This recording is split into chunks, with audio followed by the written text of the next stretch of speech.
CM Chandrababu రాజధాని నిర్మాణం పేరుతో రాష్ట్రాన్ని లూటీ చేస్తున్నారని కాంగ్రెస్ మండిపడింది. టీడీపీ సర్కార్ నిర్మిస్తున్నది ప్రజా రాజధానా, ప్రైవేట్ క్యాపిటల్ అని కౌన్సిల్లో ప్రతిపక్ష నేత సి రామచంద్రయ్య ప్రశ్నించారు. రాజధాని కోసం రైతుల నుంచి సేకరించిన భూమిని 99 ఏళ్ల పాటు ప్రైవేట్ కంపెనీలకు లీజుకిచ్చే అధికారం ప్రభుత్వానికి లేదన్నారు. అసలు సిఆర్డీఏకి చట్టబద్ధత లేదని అన్నారు. చంద్రబాబుకు మెంటల్ బ్యాలెన్స్ కోల్పోయినట్టుగా ఉందని, అందుకే ప్రజల ఆస్తులను ప్రైవేట్ వారికి అప్పగించే నిర్ణయాలు తీసుకుంటున్నారని విమర్శించారు.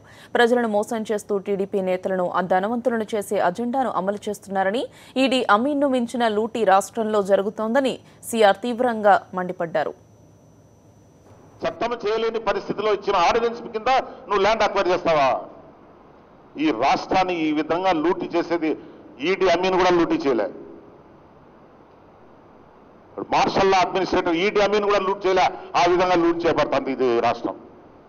దానిలో యూజర్ ఛార్జెస్ అంటే ప్రైవేట్ సర్వీసెస్ అంతా ప్రైవేట్ పార్టీస్కి ఇస్తారట. CRTA is for land acquisition. ఇప్పుడు సీసీ ఇంకోటి పెట్టారు, సీసీ డిఎంసీ అంట. ఏంటి what is the status? Companies act కింద ప్రమోట్ చేసి ప్రజల ఆస్తులు అంతా తీసుకుని దానికి అటాచ్ చేస్తావా? ప్రైవేట్ పార్టీస్కి హ్యాండ్ ఓవర్ చేస్తావా నువ్వు? ఎవరిచ్చారు చంద్రబాబు నాయుడు గారు మీకు ఈ హక్కు?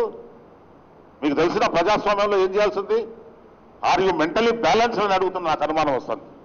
ఇంత లీగల్ లిటిగేషన్స్ లో ఉండేటువంటివి ఎవరు చేయమన్నాడు మిమ్మల్ని? ఇది ప్రజల క్యాపిటలా లేకుంటే ప్రైవేట్ క్యాపిటలా?